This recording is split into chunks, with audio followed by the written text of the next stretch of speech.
আগামী 25শে জানুয়ারি রবিবার, ওই দিন আমাদের এখানে রক্তদান শিবির, তার সঙ্গে মরণোত্তর দেহদান ছাড়াও বিনামূল্যে চক্ষু পরীক্ষা এবং তার চশমা প্রদান অনুষ্ঠান এখানে অনুষ্ঠিত হবে। এই উপলক্ষে সমস্ত মানুষকেই আমাদের পক্ষ থেকে আহ্বান করছি, এখানে এসে আমাদের সঙ্গে পূর্ণ সহযোগিতা করুন এবং এই সব কিছুর সুবিধা ভোগ করুন।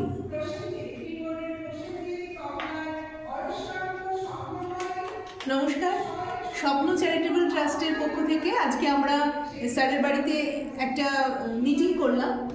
আমাদের প্রত্যেক বছর যেরকম রক্তদান শিবির হয়, স্বেচ্ছায় রক্তদান শিবির থ্যালাসেমিয়া পেশেন্টদের জন্য, এবছরও হবে, স্যারের বাড়িতেই হবে। এবছর 25শে জানুয়ারি 2026 রবিবার। এর সঙ্গে সঙ্গে আমাদের থাকছে, স্যার যেমনটা বললেন, যে চক্ষু পরীক্ষা শিবির এবং বিনামূল্যে চশমা প্রদান করা হবে। আর সাথে আরেকটা জিনিস থাকছে, সেটা হচ্ছে মরণোত্তর দেহদান। আপনাদের একটু জানিয়ে রাখি, যারা মরণোত্তর দেহদান করতে ইচ্ছুক তাদেরকে আগে ফর্ম নিতে হবে, কারণ ফর্মে 3 জনের উইটনেসের সই করতে হয় উইটনেসের জন্য। তো স্যারের বাড়িতে আমরা স্বপ্ন চ্যারিটেবল ট্রাস্টের পক্ষ থেকে ফর্ম রেখে যাব। যদি কেউ ইচ্ছুক থাকেন তাহলে আগে ফর্ম নিয়ে যাবেন, ফর্মটা ফিল আপ করে 1 কপি জেরক্স করে নিজের কাছে রাখবেন, আর 1 কপি আমাদের যেদিনকে স্বেচ্ছায় রক্তদান শিবির অনুষ্ঠিত হবে সেদিনকে আমাদের কাছে সেটা জমা দেবেন। পরবর্তীতে আমরা তার এগেনস্টে আপনাদেরকে একটা সার্টিফিকেট প্রদান করব, যেটা আপনাদের পরিবার পরবর্তীকালে যেটা আপনারা মরণোত্তর দেহদান করলেন সেই সময় দেখাবেন। এটা আমাদের একদমই সেন্ট্রাল মেডিকেল কলেজেই সেটা দেহটা সেখানেই যাবে।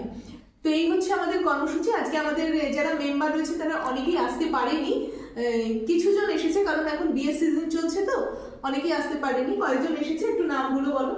বিজ্ঞানী ভট্টাচার্য, সজল ভট্টাচার্য, দেবাশিস ভট্টাচার্য।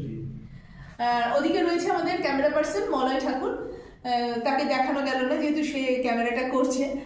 আর আমরা স্যার তো রয়েছেনই। আমাদের সব থেকে বড় কথা হচ্ছে, আমাদের এই স্বপ্ন চ্যারিটেবল ট্রাস্টের যিনি প্রধান মাথা, অর্থাৎ আমাদের চেয়ারম্যান যিনি, তিনি হচ্ছেন নিত্যরঞ্জন দাস, সকলের প্রিয় নিত্য স্যার।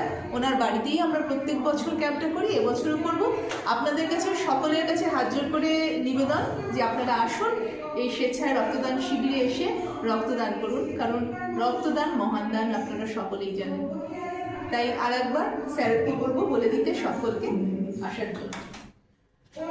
সকলকে আসার জন্য মনে প্রাণে আশা করছি। রক্ত দিলে রক্ত প্রথমে একটু কম মনে হলেও রক্তটা পরবর্তীকালে শরীরে আবার সঠিকভাবে হয়। আর এতে রক্তদান করলে দেহের ক্ষতি হয় না, দেহের আরও পুষ্টিটা বাড়ে। এই জন্য সকলকে এই অনুষ্ঠানে আসবার জন্য আহ্বান জানাচ্ছি। আশা করি আপনারা সকলে আমাদের এই আবেদনে সাড়া দেবেন।